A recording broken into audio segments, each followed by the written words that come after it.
Welcome to the Tech Egg. Don't get scrambled. Enjoy the video. You start by preparing and connecting your data so Tableau can analyze it efficiently. First, inspect and fix data types, nulls, and duplicates. This prevents incorrect aggregations.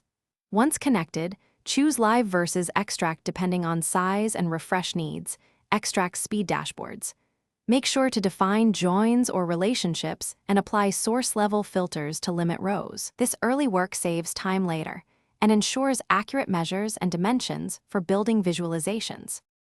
You now build visuals by dragging dimensions to rows or columns and dropping measures to set aggregations.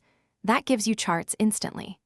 Once the base view exists, create calculated fields or parameters to encode business rules. Use level of detail expressions when you need fixed granularity.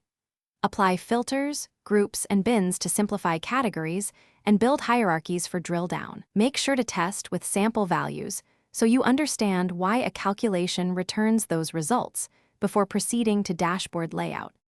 You finish by assembling sheets into a dashboard using floating or tiled containers for precise layout. Add filter and highlight actions to link views. Once done, optimize performance by limiting marks, using extracts, and applying data source filters. Test interactivity on different screen sizes. When ready, publish to Tableau server or online, configure permissions and schedule refreshes. If you encounter slow loading, check query performance and reduce card complexity. Start by removing expensive table calculations and adding extracts to improve speed. Thanks for watching. Consider subscribing if I helped unscramble your problems.